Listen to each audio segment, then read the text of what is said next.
So let me start off with the first presentation. This is very much a scene setter, and I'm going to we will tend to do is to give you physical copies of this material because people like to take notes. But we'll also give you an electronic copy of all this at the end of the session if you would like to pass those around. And David and I are going to set the scene. And Darius at the back is going to be very annoyed with me if I walk around too much, but I can't stand still for too long, so I hope he'll bear with me. Because really, I've been working in retail for 30 years, and it's always a bit of a truism to say, well, of course, we've had so much change in retailing. But actually, the last 5 years, I think I've probably seen more change than the previous 25 put together in terms of many markets that we're dealing with. To the extent that we're kind of looking at a new retail landscape emerging, not just within the Western world, within mature Western markets, but increasingly internationally, as we look at markets like India and China and Southeast Asia and Latin America in particular. I wanted to paint a picture over the next half an hour or so before passing on to David of some of the issues that I think we as organisations face.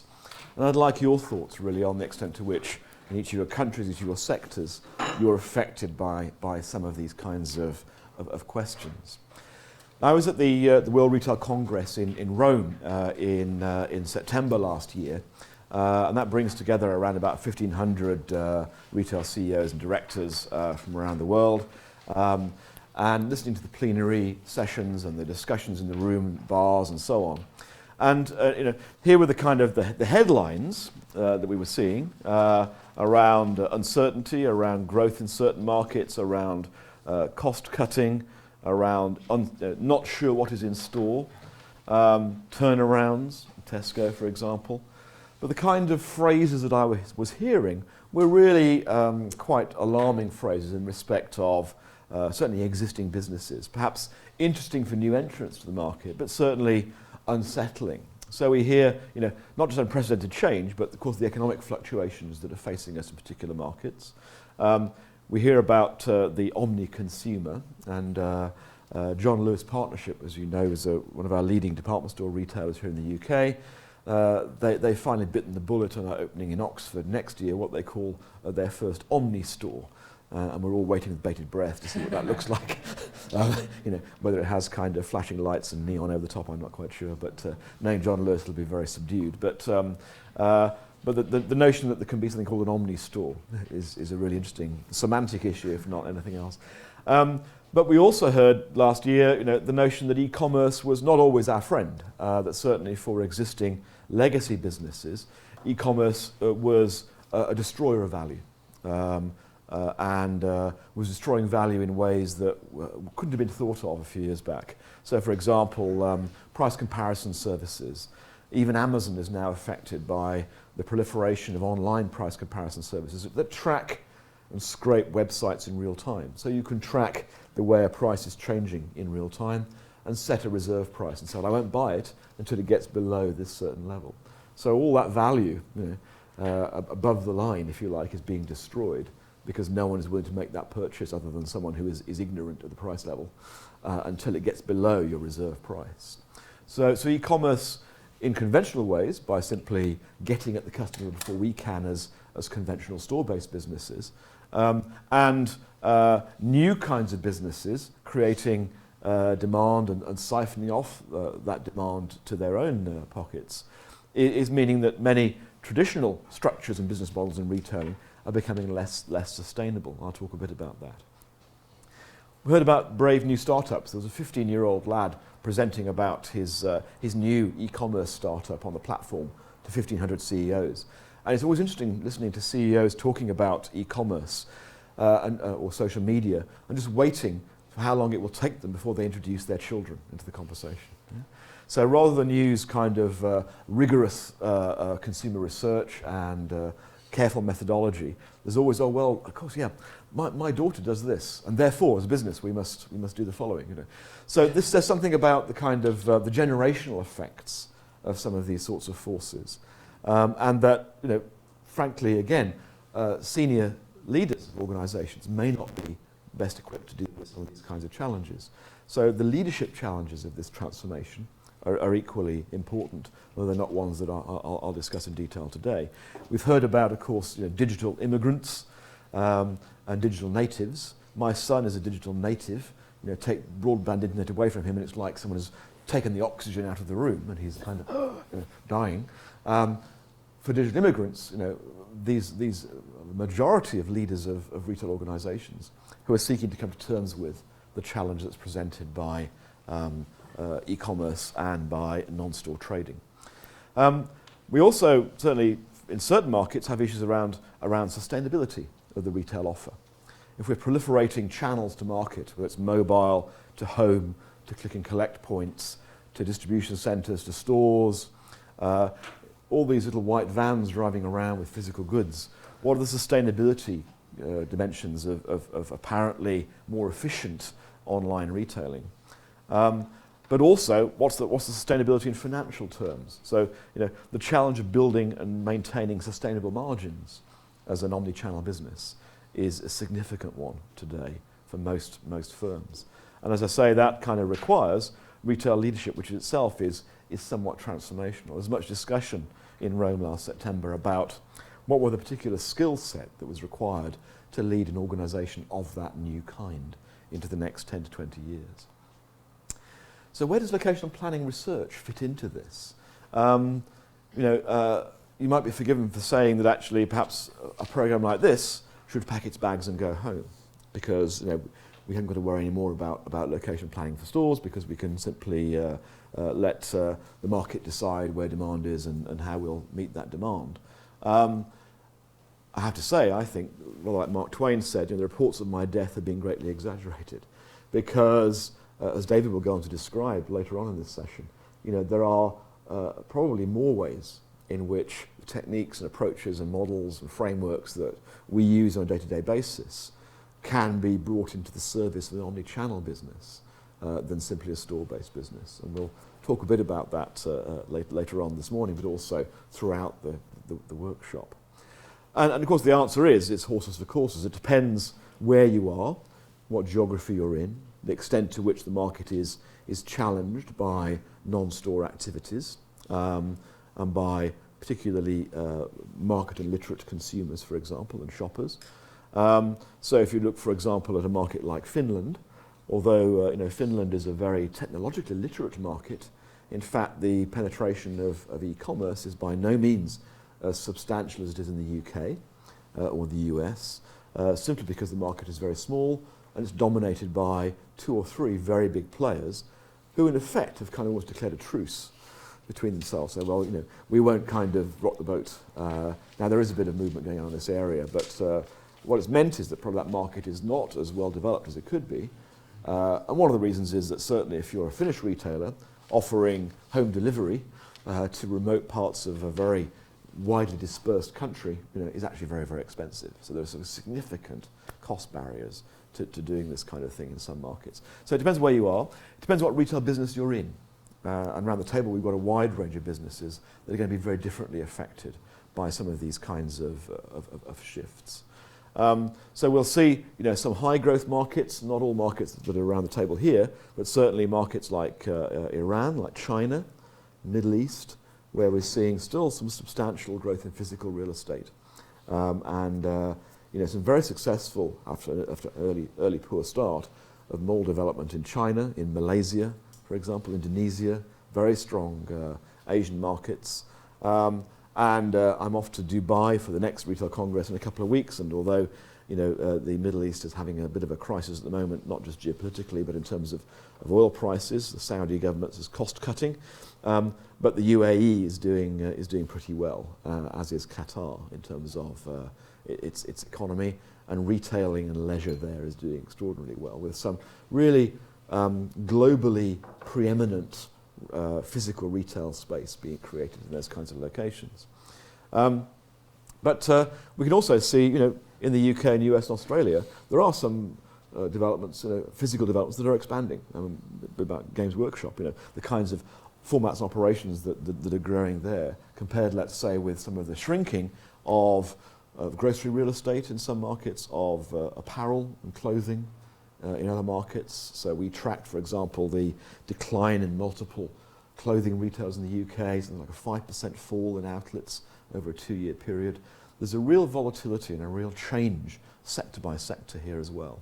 And there are many examples, of businesses that are physically growing. I mean, Aldi and discounters generally, extraordinarily successful and still growing very, very strongly in many markets.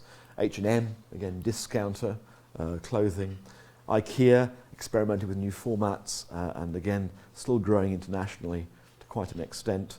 A business like Primark, again, I don't know how Primark is being received on the East Coast, Todd. I haven't heard. You haven't heard yet? We were looking at a spot where they were also involved.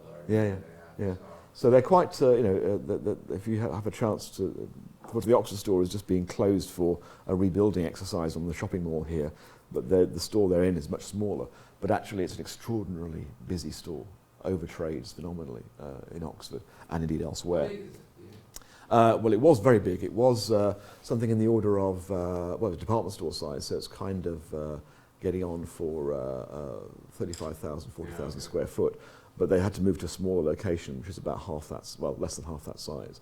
But everyone's like this now. But again, where else would you find people tolerating massive queues to pay for apparel in a physical store? And Primark experimented with online trading with ASOS, the online clothing retailer. Did it for 6 months, decided not to go ahead with it. So there are some retailers that are quite happy to focus on physical formats continuously. So we should not, generalize about the particular opportunities that are available for particular kinds of firms. What we are seeing in physical spaces, though, and I'd be interested in your observations from your different geographical markets, is what I call servicisation. It says, the number of centres and downtowns where you see service outlets taking the place of conventional retailers.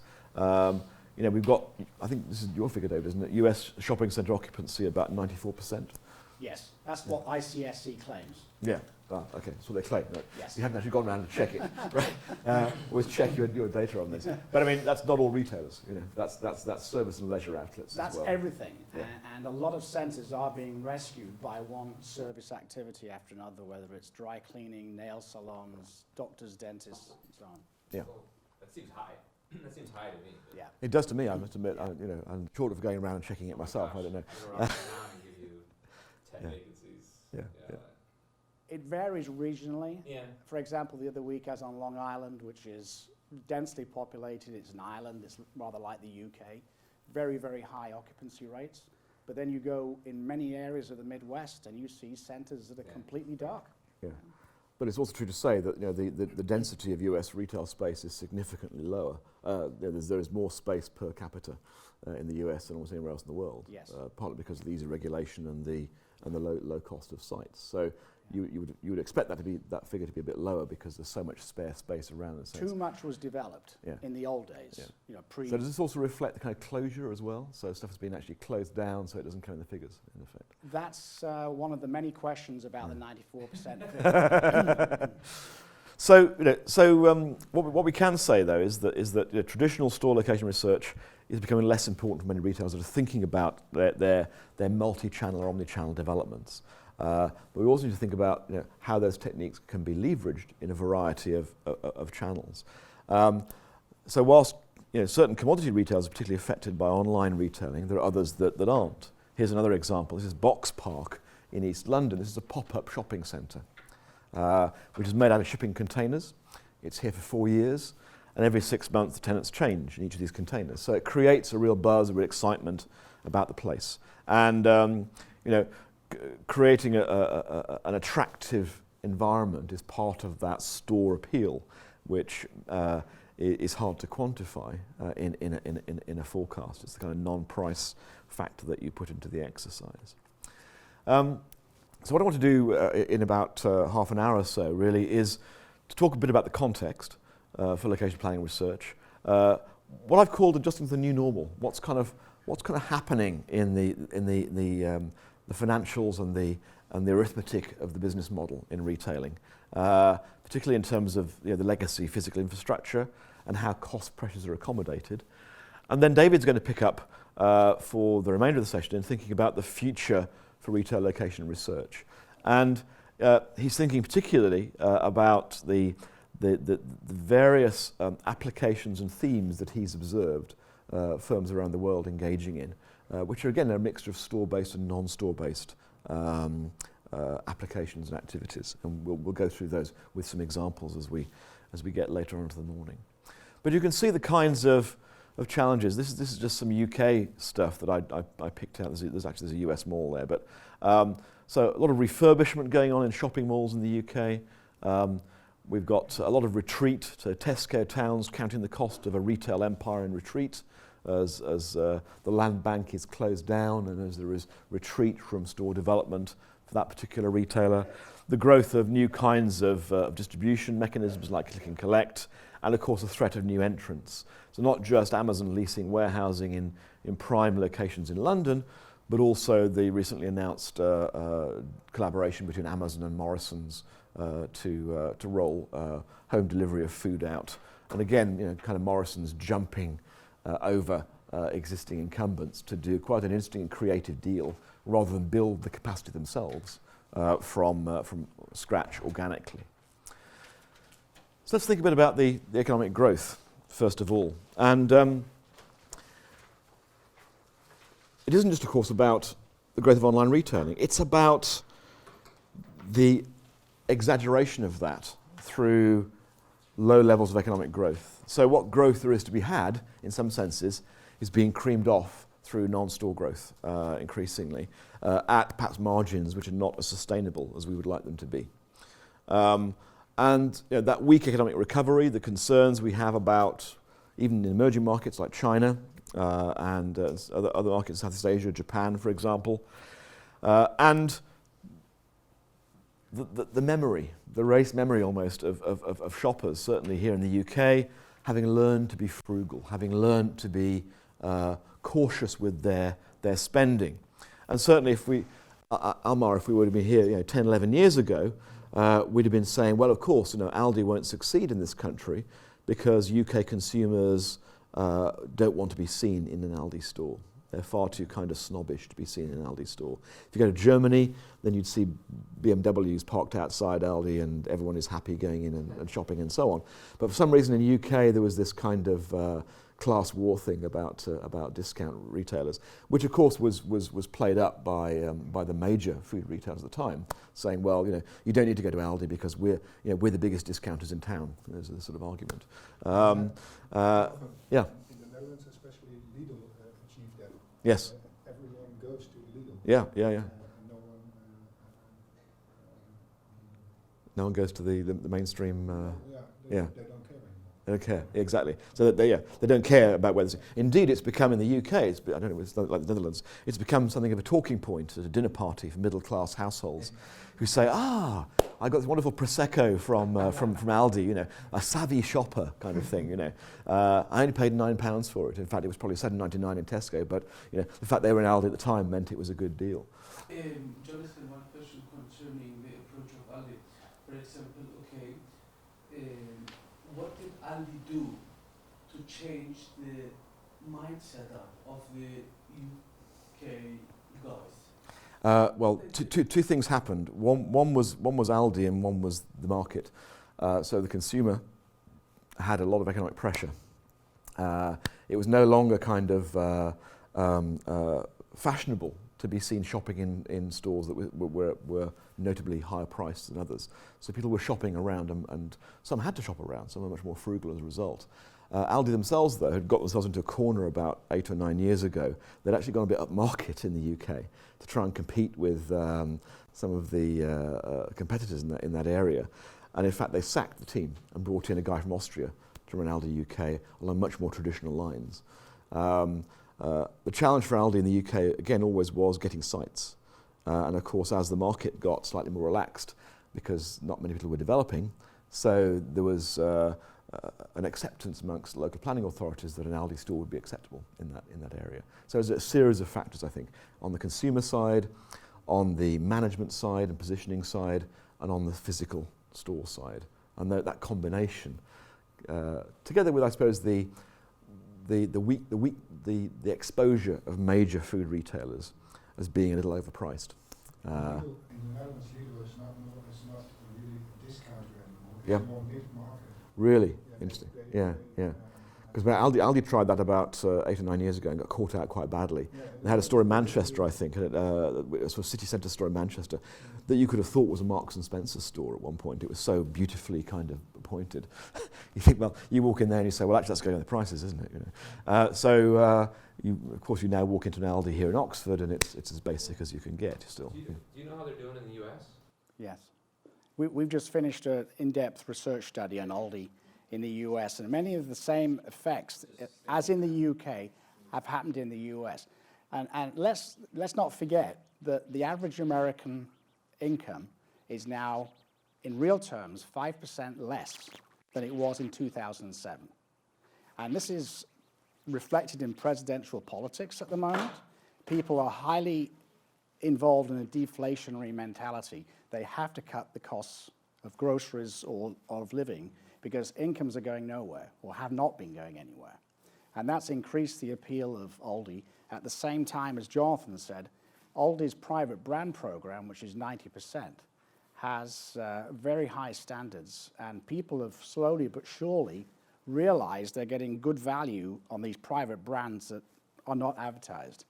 And the national brands in the States are really suffering, as you probably are well aware from all the Yeah, we had a similar situation where they were in the lower income areas and they were pretty ugly looking stores, and when they started creeping out into the other suburbs, people were at first were like, what is this? Yeah.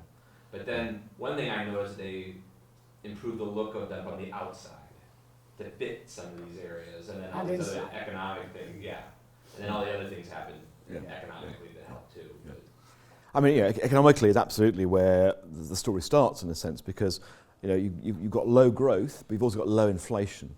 So it's very hard to increase prices. It's very obvious if your prices are above those of your competitors, because the volatility reduces in price changes as well, particularly in food retailing.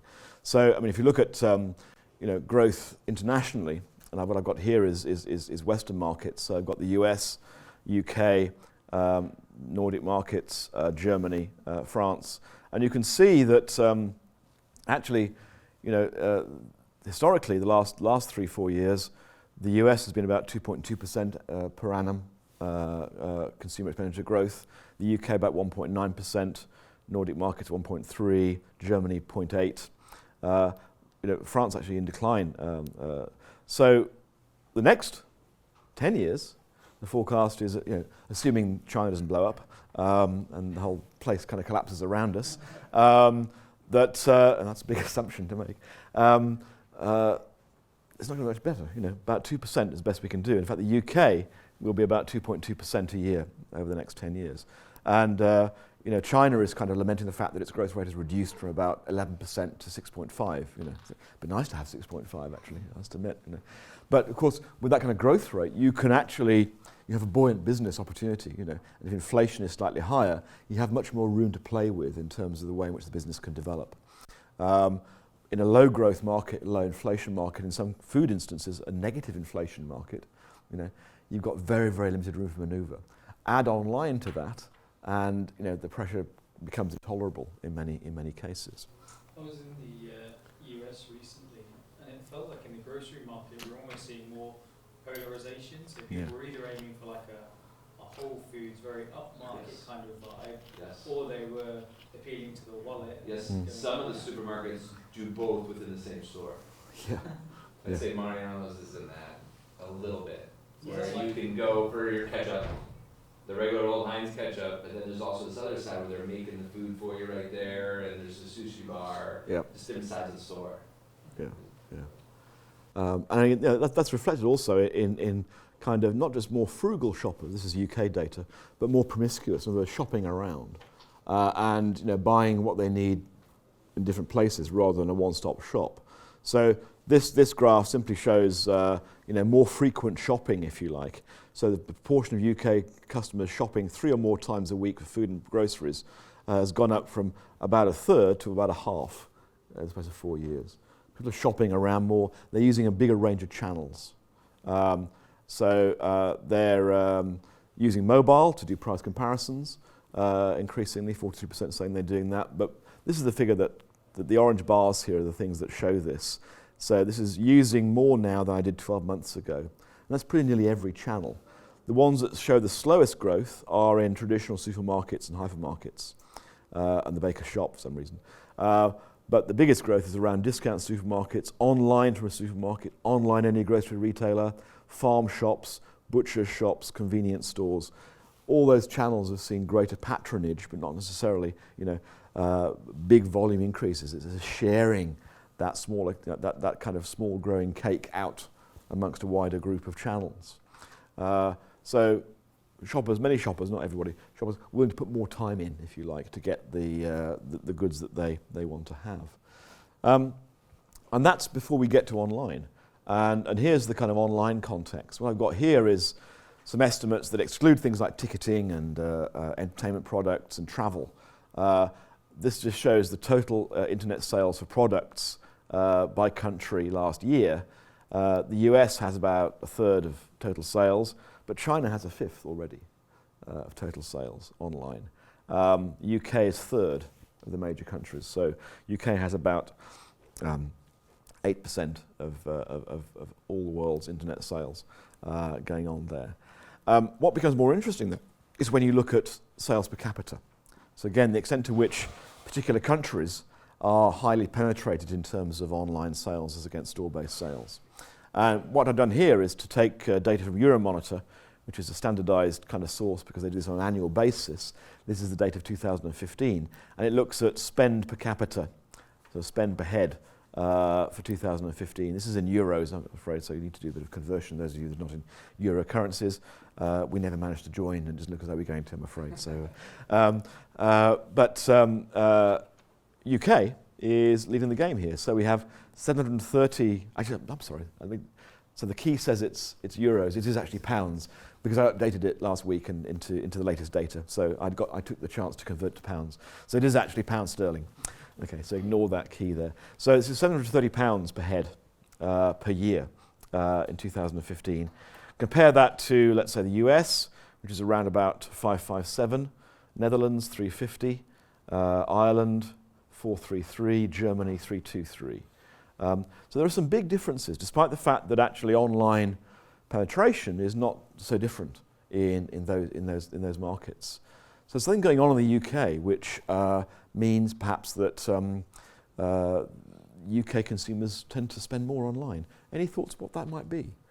I know in the Netherlands we have the store density is very high. Yes. How you call it. Yeah. So that's probably one of the reasons we don't spend as much as, for example, in the UK. Yeah, yeah. And That could be one of absolutely, yeah. And I guess also in the US you've got high densities, but actually you've got a bigger country. But so there's something similar in some markets in the US there. But any other thoughts about the UK? Do you think the offer is better because we're so much more densely kind of packed in? But so is the Netherlands in a sense.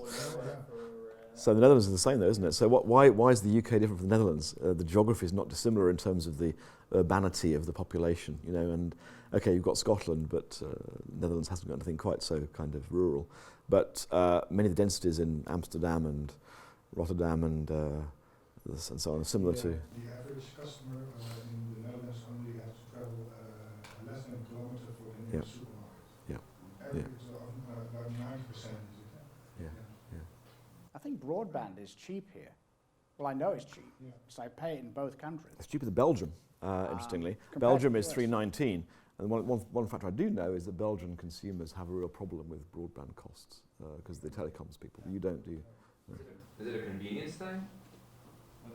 Because in the UK, I mean, I can't imagine having a car here just walking around. Well, if you tried taking a car into Oxford, Exactly. US, we've got 900 parking spots. Yeah. I mean, Kirsty, you had a problem getting from the Tesco on the ring road to here, which is about 2 miles. It took you how long? It took more than twice as long as Yeah. it should have. Yes. So I wonder, So even peak rush Yeah. So congestion, rather accessibility. accessibility. Yeah, I guess. is one possible explanation. And I think the real problem, Jonathan, is in the town centres. Yeah. And Yeah. it's not just parking charges, it's parking difficulty, it's traffic wardens that love to harass customers and destroy their own economic base than their own jobs. So you got a parking ticket last week, did you? No, I almost got Feeling one bitter about strapped something. yet again. Well, let me cut to the chase and give you my kind of explanation of it, which is down here. And as ever, being an academic, it's a lot of things. Okay, not just one explanation for it. If we look at the actual numbers using the same source, UK online sales were 47 billion last year, which is up 12% of the previous year. It's around about a 12.5% to 13% penetration of offline sales by online, and spending per capita about 730. So here are the factors. I divide them into kind of push and pull.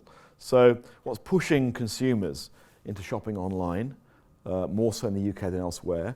Well, okay, economic factors are going to be one factor in this in terms of price, for non-food goods in particular. Accessibility and convenience of the existing offer, which is a point we've already raised. Also, the research tells us that shoppers don't like the same retail environment wherever they go. They like a bit of difference, a bit of creativity. So the sameness of our downtowns, the consumer research starts to say, gets a bit boring for shoppers, and they want a bit of variety and choice. Fear of terrorism is actually a significant element at certain times. Post the Paris attacks, for example. I don't know what you saw in Germany or in the Netherlands, but certainly in the UK, you saw a big hit on London trips and sales as people avoided big cities for about 2 or 3 weeks because of the fear over a repeat attack in those locations. But I think we have to distinguish now two kinds of customer. For example, okay, there is an existing customer who is familiar with online, with application, and because of the terrorism or because of other factors, he would increase his activities to buy online. I get it and I agree.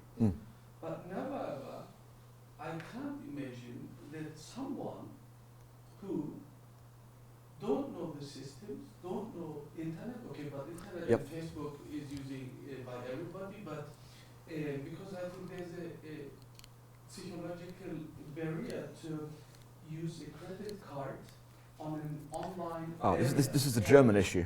Let me show you some German data on that. So Germany, one of the reasons Germany is there is because of historic reluctance to use credit cards for payment. Okay, let me conclude by saying, would you say and support the statement that, for example, because of terrorism, Charlie Hebdo in Paris, a guy, a woman or a man is starting buying online who never had done it before? No, I'm not saying that. It could happen, but it's more likely that those people that know how to avoid physical places will do so by shopping more online, rather than necessarily make the switch in channel behaviour. So I'm not saying absolutely that there will be other factors that lack of knowledge, lack of affordability, lack of interest, that will prevent them switching channel. But this factor, I think, does affect those people that do have a choice, and may increase. I think also, though, there are some pull factors. I think what we see in the UK, unlike Finland, for example, is a few large firms who have really made the decision to do something in a non-store way. So whether it's John Lewis, whether it's Tesco, there's a kind of first mover in sectors that has led to others following, and therefore a cumulative effect in the market. Not just existing firms, store-based firms, but of course, if you think about the UK, it tends to be the first target for retailers internationalizing, from the US in particular. So it was one of Amazon's first markets outside the US, for example, other than Canada. And more categories have been developed by Amazon in the UK than anywhere else around the world outside the US. So it's an obvious first port of call for new online businesses as well. And as a result, you get a whole series of cumulative consequences. You get better awareness amongst shoppers. You get more people who are trying this out, who are already online people. You get investment in better fulfillment services. Again, Alma, probably when you were here 10 years ago, I told the story of an online business selling Christmas trees, which sold 20,000 Christmas trees online before Christmas, but only delivered about 100 of them before Christmas because the fulfillment services were so terrible in the UK at that time. That's really changed. So fulfillment distribution is much better. Is language a factor? Language is absolutely a factor. And that's, in some sense, is part of this few large firms thing, because these are often the new startups, the Amazons and so of this world, are essentially English language businesses. We don't yet see Alibaba coming to the UK, but it's around, you know. But actually it's much easier, in principle at least, for an English language firm to come to a UK marketplace initially. Although I do recall that I think it was LL Bean said that they would actually launch in Japan first, because it was the most different market for the one they were operating in. If they could crack it there, then they could do everything in between, you know. But we then, of course, have this kind of cumulative confidence amongst consumers in transaction security, payment with credit cards. Things don't go wrong, therefore that's fine. You know, so reassurance grows. And this cumulative experience of word of mouth that we see is probably also quite important. You get to critical mass, and people talk in the pub to each other, not about their new car, but about the new price comparison service, the new website they've found, you know, and confidence spreads around that way. So what we see here in the UK is kind of internet sales still increasing quite significantly, so above 54 billion forecast for 2016. You also see the store versus online sales trend, and the best place to look at this is probably, there's the online figure, which fluctuates a bit seasonally, but is quite much higher than the store-based growth figure. So that's store sales growth, which is barely off the ground for the last 6 years. And it's just dipped below. December 15, it dipped below zero, whereas online rose a bit. So the gap is opening up between online and store-based sales in the UK. So that's the kind of consequence that we're sort of wrestling with. Do you have online grocers in Yeah. UK that deliver to your house? Yeah, well they all do. All the grocers deliver to your house now. The bricks and mortars do it, apart from a couple smaller ones. There is an online-only one called Ocado, which ships John Lewis Waitrose products to the home, and they've never made money. And it's hard to know to what extent multi-channel grocers make money out of the home delivery. What we can say is you'll lose less money by doing click and collect than you will with home delivery. And you have to see, well, actually, do I really want the sale or not? So it's a choice between having the sale at kind of cost or not having the sale.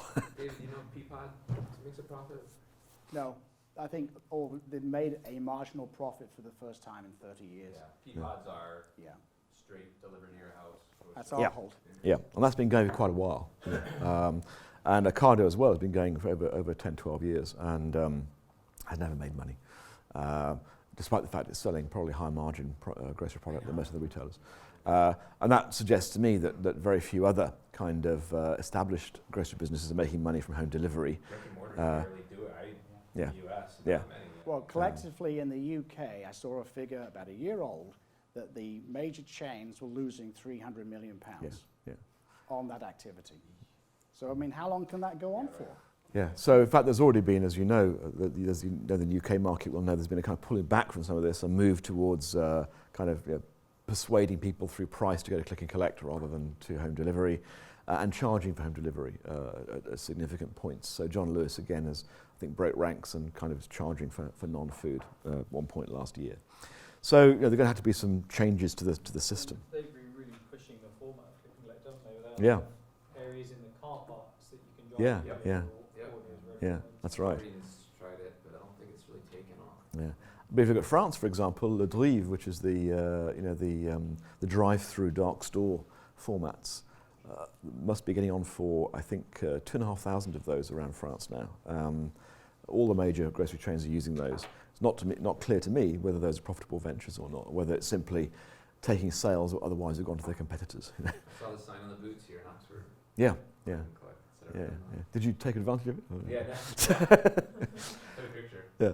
Well, here's the US comparison, and David may want to kind of comment a bit on this. But in the US, we've got 50% growth in e-commerce, third quarter of last year compared to third quarter of the previous year. Similar kinds of movement in terms of percentage change, averaging out about 15% a year for the last 5 years. But it does vary by sector, So if you look at total retail sales, it's been pretty kind of awful across the piece. Look at The US is about 7% versus, as Jonathan said, between 12 and 13% in the UK. And non-store has been moving faster. Within the non-store category as well, you've got some big differences, I think. And David, you might want to comment. Well, this is the comment old on direct this. mail catalogue shopping, which is now heavily converted to the internet. And the Census Bureau, which puts these figures together in the States, calls it the non-store category. And all that really shows you that how important clothing and accessories are as part of total non-store sales. And how insignificant the entire food and beverage business is in the non-store space in the United States. It's just over 2% of total non-store sales. It's really tiny in terms of the total grocery market. But does this again, this comes back to measurement, doesn't it? So to what extent does this include kind of what you call mixed retail businesses that cut across channels? Or is this pure non-store? Yeah, this is the share of non-store only. And so the share of total retail that food through the internet is really tiny. It's 1-2%. Why do you think it's just 2.3%? What does it cost for that? Just because it includes beverages. You can't drink a pint of beer on the internet. It's definitional, but the convenience of the facilities in the US for selling food and beverages is so great. The parking is so easy, not as many traffic wardens, all sorts of factors. We don't even have to worry about it. That's right. Parking lot. That's right. And yet, compared to this is the Chinese situation. So we have, despite the fact that we've got some difficulties in China with the downturn of consumer sales, we have almost a kind of a leapfrogging effect going on here with businesses going straight to mobile rather than actually bother to build stores in the conventional way. And the number of online shoppers, the value of those transactions, the proportion of online sales in total retail, the forecast for that, it's going to eclipse Western markets significantly over the next 2 or 3 years, and in 1 or 2 cases it already has, with a few very large players like Tmall, JD, and Suning, and so on. So this is a very different kind of market, and one where, again, we think, as we will with David, about some of the location planning implications of this. How do we forecast demand? How do we provide fulfillment in these kinds of fast-growing markets? Now to that, the digital influence piece. Could you say that China is template for the future markets all around the world, because they don't have the stores, so they are switching to internet, and in other parts of the countries, younger generations are probably leaning more online. So I mean, there's one hypothesis, and we talk about scenarios tomorrow, but one scenario that suggests that could be the case. The challenge with that, of course, is that you have a lot of existing investment in Western markets, you have a lot of existing behaviours in Western markets, and stores do play a role. What's become very clear is that this is no longer quite as easy to argue what you call a substitution case, that everything will be replaced by online. I think it's the fact that Amazon is opening a couple of stores. It's clear that stores play a complementary role. The challenge is working out how to make that complementary role profitable when you've got the same number of customers, but you're increasing your costs overall to meet the same demand in some respects. In China, you've got less of a legacy infrastructure to stop you from doing that. If you look at the US or Europe, you've got a massive infrastructure that needs to be addressed in terms of its performance. I think in the US, a lot of people use online to find the price. Yeah. And then they go to the store. Well, I know for electronics that's true. this is the point here. You want to hold it, the camera, whatever. This is absolutely the point here. So this is about these multiple touch points we keep hearing about, about the customer's journey through the shopping process, and at what point you need a store, at what point you want online, at what point you want a phone or whatever. And the UK data suggests we're talking about 54 billion next year, this year in terms of online sales, up from 47 last year. But the amount influenced by digital is about 170 billion. That is to say, influence in terms of the fact that you've looked up online before you go to the store, or you've used the digital channel in some way during the purchase process. And mobile increasingly powerful, particularly, of course, the electronics, particularly in, where are we, home furnishings, home improvement, as a kind of preparatory research before shopping commitment. And in the US, it doesn't look quite the same because the infographic is slightly different here, but we're looking probably at influence by digital, around about 49% of sales, worth $1.7 trillion in terms of value. Sorry. What's the differences between digital and mobile? So that what they've done is they've just taken mobile out of this piece here. So actually, it's 57% digital, of which 32 is so you just looked at, if you took out non-mobile, it would be that piece there. Okay. So otherwise, we're saying that mobile is actually over half the digital influence. Computer versus phone. Yeah. So all they've done is just it's badly displayed. All they've done is to take they've just taken the mobile bit out and expressed it as a separate percentage. Yeah. Sorry, that wasn't clear. I'll have a word with Deloitte later about that. And they've done it separately here, actually, so you can see it here. So electronics, 62%, mobile, 37%, not dissimilar, actually, for the US.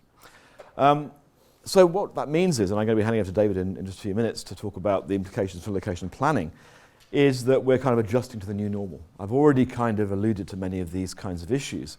What does this new normal mean? Well, Barclays, talking about this last year, it means for them fiscal prudence by shoppers, a desire to balance the budget, both amongst shoppers and retailers, and an ongoing search for value will remain a feature of the shopping landscape, despite the fact that we're in kind of slow growth and slow recovery at the moment. And for retailers, that means, as we've described, increased costs across channels. It means lower productivity because people are just browsing in your stores rather than buying. So unless you have a good way of converting the value of those sales and attributing them to the store, because people are in that store, then you've got a problem because you can't join the two parts of your business. And tomorrow afternoon, we're hearing about this mobile data piece, which does offer the opportunity to link the kind of browsing and conversion aspects of consumer behavior. Any surplus that many companies make is driven into driving down price through promotion and price offers in a low inflationary, low growth environment, and margins go down as a consequence. That's a fairly gloomy kind of story to paint. And if we look at the UK in particular, what you find, certainly when we looked at this over the last few years, chain expansion at an all-time low, apart from selected areas of growth. It's all, as Todd says, focusing on more intensive, profitable use of the existing space. And we can certainly see store closures growing rapidly in number in certain locations, and David's got some data on the US to share with us on that. So what do you do with these kinds of things? This is the Tesco footprint, something like 17 million square feet of hypermarket space, a lot of which is devoted to non-food. What do you do with that spare space? Because it's non-food in these kinds of locations that is most under threat from the online competitive offer in many respects. So reconfiguring that infrastructure, and this is the extreme end, if you like, of that, is going to be very, very challenging. And you can already see the kind of decline in supermarket pipelines here.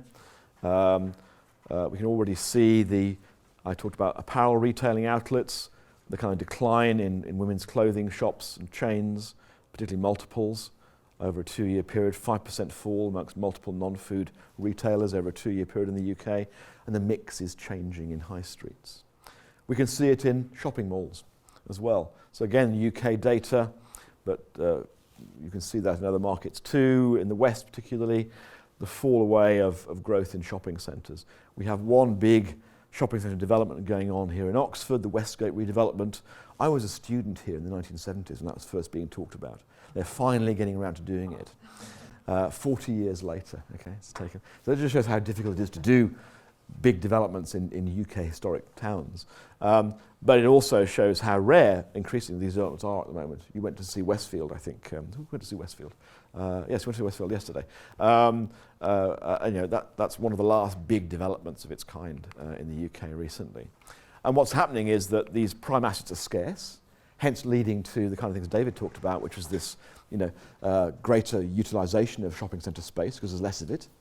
And you see polarisation of risk. So you see certain malls in off-centre locations or in centres, as we'll hear from Alex Singleton later on today, which are less resilient to the impact of e-business and e-commerce being at risk, whereas places like Westfield, and indeed Westgate in Oxford potentially, will be seen as low-risk locations for physical retailing.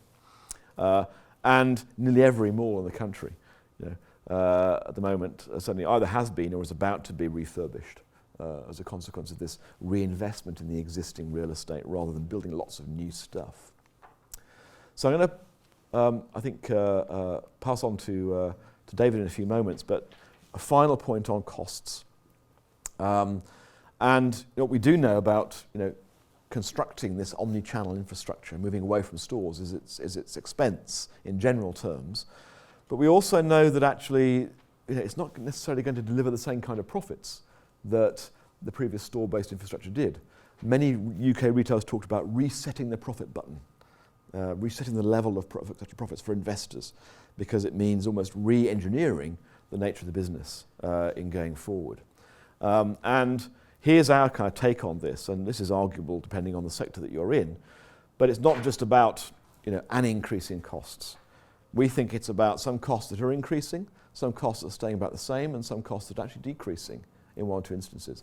And for each business in each sector, these trade-offs are going to be a little different. So, in terms of percent of sales, increasing costs are going to be from IT, of course, replacing and integrating legacy systems. And I think on my next slide, where are we there? We've got John Lewis increasing its IT capital spend from 15% of all capital spend to 37% of all capital spend over the next 4 years. It's about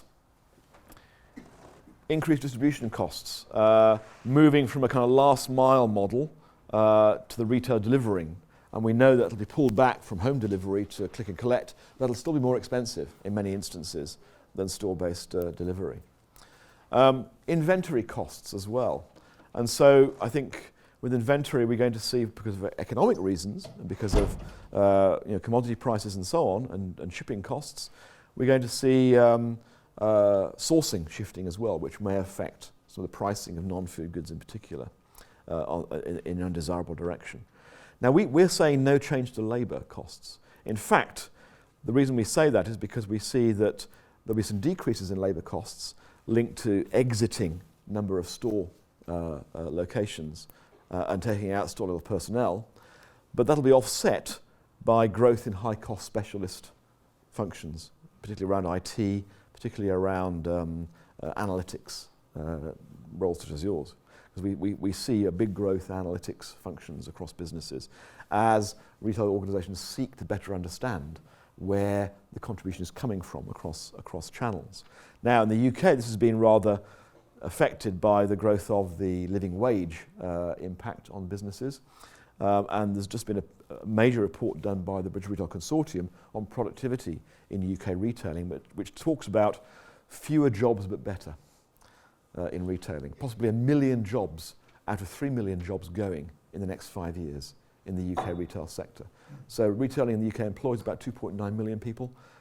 A third of those could vanish in the next 5 years as the sector restructures. And that's a big number. And I don't think the UK is alone in having to face that kind of restructuring in the longer term. I think online is a game of waiting for your competitor to go bankrupt. Yeah. So the trick is, as long as you're running faster than the guy behind you, the bear will get them rather than you. So it's last person standing, in these markets. So if you look at in the UK electrical retailing, Carphone Dixon's, Carphone, it has been, has actually been quite a successful business, but it's the last big physical electrical retailer kind of trading outside the department store sector, the specialty store. And then we do have some decreasing costs. We have some decreasing costs in terms of store property as retailers optimize their portfolios, but there'll be some exit costs to doing that. Exit costs in terms of redundancy payments, exit costs in terms of buying out leases, and so on. And then there'll be some decreasing marketing costs, potentially, as spend moves across to more cost-effective channels to reach consumers. Although even that is a little uncertain, because how effective are some of those new channels at reaching individuals? Pepsi moved all its spending from conventional promotional sources to online and social media for the Super Bowl last year, and it was a disaster. Sales fell. So there are some really unpredictable consequences for some of this shift. So the final thing I'm going to show you before handing over to David is this slide. I'm glad he's walked into the room. That's good. Welcome back. That's right. Nicely timed. This is a piece of work done by McKinsey. And again, it's a general piece looking at a general US retailer for a US retail company. And what it does here is assume a 5% decline in sales per square foot over 5 years, which is not an unreasonable kind of estimate. And what it says is, well, here's the starting point. Earnings before interest and taxes, return on invested capital, those figures. What it suggests, if you do nothing, given projected online and space trends, then your earnings before interest and taxes fall by nearly a third. And your return on invested capital falls by a third over that period. Whereas if you optimize your operations, you can reduce some of that hemorrhage a bit, but you can't eliminate it. So whatever you do, even if you do it really, really well, you're still going to end up with a different trade-off in terms of your earnings potential and your return on invested capital. And I'd urge you, if you're interested, to take a look at this. It's free to air on McKinsey Quarterly's website. There's a bit more nuanced analysis of that. So this suggests we're in a game which is about juggling our scarce assets, making them work harder for us. We're in a game about running faster than the competition to keep ahead of the online gorilla in the corner. No longer in the corner, it's sort of stomping towards us. Being very, very good with the numbers, very, very analytical. And again, I think this favours the profession in the room, location planning and analysis as a technique. So I'm going to pass on to David here, and we're 25 past 11. I think we'll probably go till about 12 o'clock on this piece, before we take a short break for Alex Singleton to talk to us. But David's going to take up the story and continue with, if you like, the implications for location analysis research.